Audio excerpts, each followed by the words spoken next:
So obviously today the big news, 5D Mark IV, a successor to the 5D3. We've both used that camera and its predecessor for absolute years. And we're really excited about this brand new beast.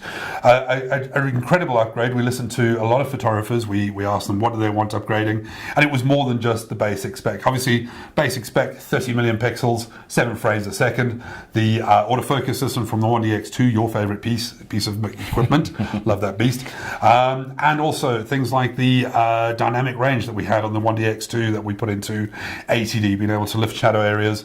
A good ISO rating up to 32,000, built-in Wi-Fi, built-in GPS, headphone socket the video photographers wanted, and 4K up to 30 frames a second.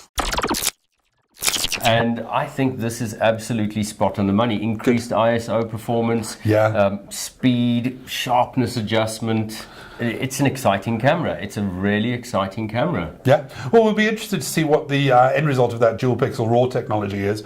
That being able to micro adjust sharpness, and especially you shoot a lot long focal lengths, shallow depth of field, 85 mil. And I'm still old school. I focus and recompose the whole time. Right. And I lose, in any given shoot, I'll probably lose 40% of my images. Right. And little voice in my head the whole time says, why are you shooting like this? But you know, it's the look that I've chosen, it's my style, and I do believe that this is going to change my hit ratio dramatically. Well, I'd like to think that was the mentality when Canon came up with this camera. It was more than just an upgrade, more than just adding features that photographers wanted.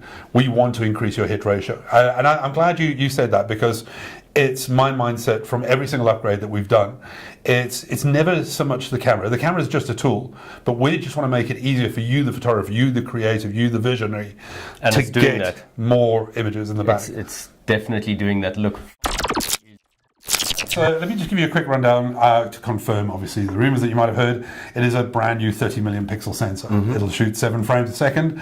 It's got 61 points autofocus system, very similar to on the 1DX. It's got the 100,000 pixel light metering system, which is brand new and unique to this, which feeds face information to the live view for the video. It features a whole bunch of interesting things in terms of color detection, subject detection for the autofocus system. But there's one thing that I really want to talk to you about more than anything else. Yes, it's got 4K video. Yes, it's got headphone socket. Yes. Everything that everybody wanted. The ISO goes up to 32,000 straight out of the box. The dynamic range has been improved, very much similar to what you saw on the 1DX2, where you can lift shadows by a couple of stops. You've got that in here. So we showed you earlier, there's a little setting on the menu here called Dual Pixel RAW. Right. Which, what we can do now, taking a photograph in dual pixel RAW, slows the camera down, so instead of 7 frames a second, you're only going to get about 3. But what you're able to do now is you now save a file, it's around about 60 meg, so it's double the size of a regular RAW file, which is normally about 32 meg. And what you then have is a 30 million pixel file, but with some additional information from a second microsite. Right. Yeah, I can see where you're going to with this. Those are situations, especially for pictures that have been taken with longer focal lengths or shallower depth of fields, especially shallower depth of fields, where you're shooting a model in a studio environment, and because you're shooting at f2 or she's moving forwards, you're moving backwards, you've got the shot and the focus is just on her nose and you want her eye. What we can then do is take that dual pixel RAW file afterwards, go into Canon's DPP software and micro adjust where the sharpness is exactly. It's a micro adjustment, tiny. And again, it's very, very special for those shallow depth of fields. If you've just missed the sharpness point on the eye, you can slide it in and slide it out. So, step number 2, what you can do is you can't combine these effects. It's one or the other. The other thing that this DP RAW allows you to do is change your bokeh. And specifically looking at like wildlife photography, for example, you've taken a photograph of a leopard and there's a blade of grass. You've got really, really shallow depth of field at f4, for example. That blade of grass is just across the eye of the leopard. Okay. What you can then do is shift where that bokeh lies.